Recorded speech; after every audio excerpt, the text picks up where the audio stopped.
बिस्मिल्लाहिर्रहमानिर्रहीम। आप देख रहे हैं मुबश्शिर लुकमान चैनल। मेरा नाम मुबश्शिर लुकमान है और ये क्या हो गया? 28वीं तरमीम, मुफ़ाहमत है, मुज़ाहमत है या एक और फिक्स मैच है? बिलावल अलग क्यों है?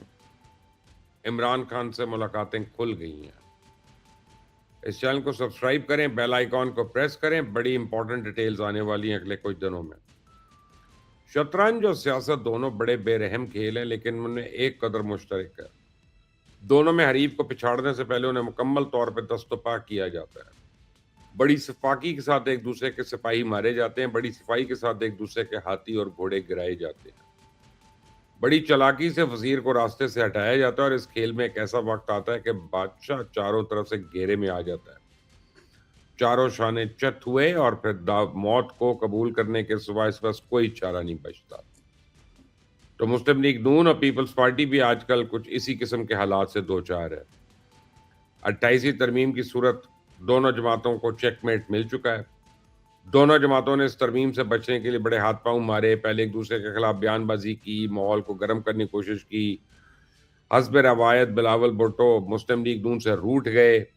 उसके बाद पीपल्स पार्टी ने अपने मंजूर नज़र सहाफ़ियों के जरिए खबरें चलवाईं कि बिलावल भुट्टो पीटीआई के साथ मिलकर शहबाज शरीफ के खिलाफ तहरीक अदम एतमाद लाने की कोशिश कर रहे हैं। तो इस खेल में मुस्लिम लीग नून भी पीछे नहीं थी। वो भी पीटीआई की हिमायत हासिल करने के लिए हाथ पांव मारती रही। लेकिन जब दोनों ने देखा पीटीआई तो अपना मैच कहीं और फिक्स कर चुकी है, तो उस बाद प्राइम मिनिस्टर शहबाज शरीफ और सदर मुमलिकत आसिफ अली जरदारी दोनों सर जोड़कर बैठ गए। अब आप अपनी स्क्रीन पर कल होने वाली इस अहम मुलाकात के मनाजिर देखें। आप देख सकते हैं कि दोनों रहनुमाओं के चेहरों पे कोई नाराजगी नहीं है, बल्कि इनकी बॉडी लैंग्वेज में बड़ा इत्मीनान है। और इस मुलाकात में सिर्फ एक चीज गैर मामूली थी और वो है बिलावल भुट्टो इस मुलाकात में शरीक नहीं थे। अब सवाल यह है कि इस अहम मुलाकात में क्या तय पाया? क्या पीपल्स पार्टी के तहफ़्फ़ुज़ात दूर हो गए? अब वो 28वीं तरमीम की मंजूरी के लिए मुस्लिम लीग नून का साथ देगी?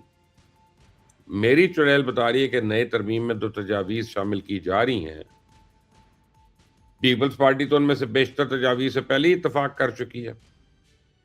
सूबों की तकसीम के बजाय इंतज़ामी यूनिट्स बनाने की तजवीज़ सिर्फ और सिर्फ पीपल्स पार्टी के मुतालबे पर मुतारिफ कराई गई। इसके अलावा वफाक का एक और अहम मुतालबा यह था कि सूबों की सिक्योरिटी इंतजामात पे जितना खर्चा आता है, वो खर्चा मुतल्लिका सूबा बर्दाश्त करे। अब यकीन माने पीपल्स पार्टी इस तजवीज़ को भी तस्लीम कर चुकी है और हुकूमत सिंध वफाक को अपने हिस्से की रकम भी अदा कर रही है।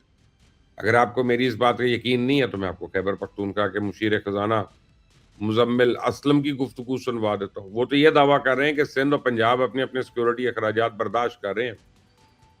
सिर्फ केपीके की हुकूमत जो है इस फार्मूले पे एतराज़ है और अब ज़बरदस्ती उनसे रकम वसूल करने की कोशिश की जा रही है। सिंध पंजाब और बलूचिस्तान ने तो दे दिए। सिंध पंजाब क्योंकि उन्होंने अपने बजट में डाले थे, खैबर पख्तूनख्वा ने नहीं दिए। तो खैबर पख्तूनख्वा को ना फाइनेंस को इस तरह का ना कोई खत लिखा गया है, ना कोई ऐसी बात की गई है, लेकिन जो है वो ये कह रहे हैं कि इसका एड सोर्स रिडक्शन कर सकते। तो पीपल्स पार्टी के 3 बुनियादी मसाइल हैं। पहला मसला एनएफसी अवार्ड है, दूसरा मसला कराची की बतौर एक इंतज़ामी यूनिट खुद मुख्तारी है और तीसरा मसला आबी वसाइल की तकसीम का फॉर्मूला। वो नहीं चाहती कराची इस तसल्लुत से आज़ाद हो। वो नहीं चाहती कौमी वसाइल की तकसीम के फॉर्मूले में किसी किस्म का कोई रद्द-बदल हो। वो नहीं चाहती कि पानी की तकसीम का फॉर्मूला नए सिरे से तय किया जाए।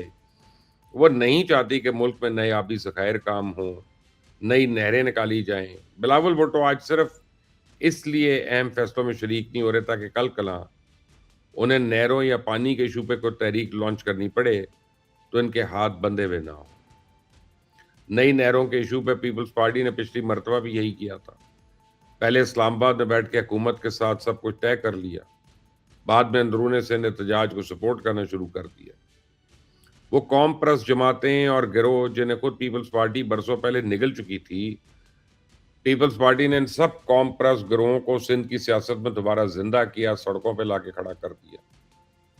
और कमाल ये है कि जो ही नहरें निकालने का मंसूबा वापस लेने का ऐलान हुआ, सिंध के तमाम कौम परस्त गिरोह सियासी मंजरनामे से ऐसे गायब हुए कि आज तक इनका कोई पता ही नहीं।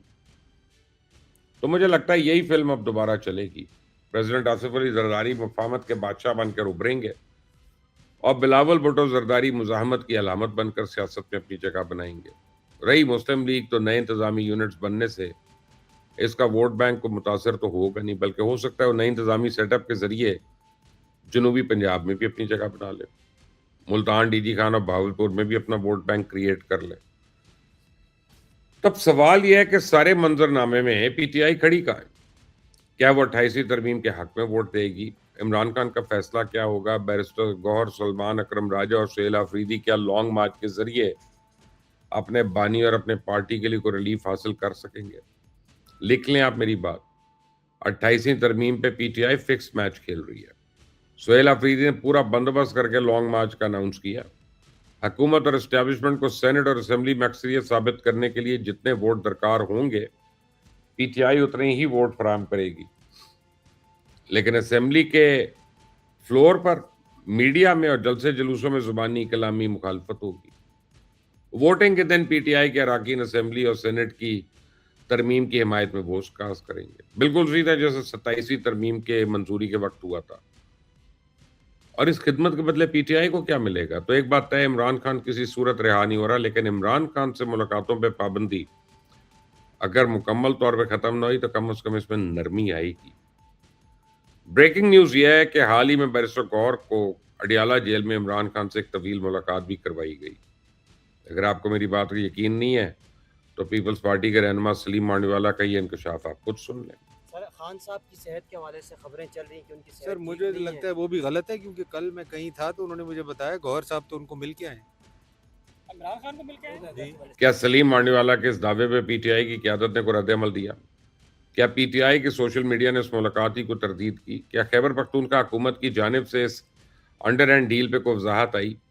क्या अलीमा खान ने इस मुलाकात का कोई इतराफ़ या इनकार किया? क्या सुहेल आफरीदी ने इस मुलाकात का कहीं इतराफ़ किया? नहीं, सब खामोश है और अपने कारकुनों की तवज्जो असल मामलात से हटाने के लिए हकीकी आज़ादी के नारे लगा रही, लॉन्ग मार्च की तैयारियां कर रहे हैं। मैं आपको बताऊं, जिस रोज़ पीटीआई के अपने कारकुन वजाहत इसकान ने इमरान खान की मौत की अफवाह फैलाई, उसी रोज़ अलीमा का एतमाद देखने वाला था। अलीमा ने एक लम्हे के लिए भी दुख या परेशानी का इजहार नहीं किया, बल्कि उसने पूरे एतमाद के साथ वजाहत इसकान की खबर की तरदीद कर दी। क्यों? क्योंकि खबर आने से पहले ही बैरिस्टर गौहर की और इमरान खान की मुलाकात हो चुकी थी। दूसरी ब्रेकिंग न्यूज यह है कि इमरान खान और बुशरा बीबी को इलाज मुआवजे की तमाम सहूलतें दस्तयाब है। सुहेल आफरीदी ने जो लॉन्ग मार्च अनाउंस किया, इसका मकसद ये नहीं कि इमरान खान को रिहा करें, बल्कि इसका मुतालबा है कि इमरान खान के साथ हर खास व आम की मुलाकातें खोली जाएं। मुझे तो नहीं लगता ये मुतालबा तस्लीम नहीं किया जाएगा। मेरे ख्याल में ये जब कभी ज़रूरी होगा बैरिस्टर गौहर ये अडियाला जाएंगे, वापसी पे इमरान की हिदायत पार्टी को सुना देंगे। ये जो सारा दिन मीडिया और सोशल मीडिया पे नौटंकी चलती है, ये तो अब नहीं चलेगी।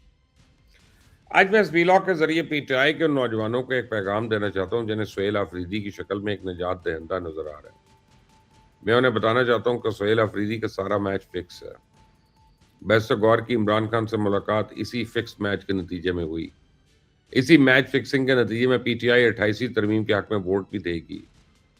सदर जरदारी और वज़ीर आज़म शहबाज शरीफ की मुलाकात भी इसी मैच फिक्सिंग का नतीजा है। इस मुल्क में नए इंतजामी यूनिट्स भी बनेंगे और इमरान खान भी जेल में ही रहेंगे।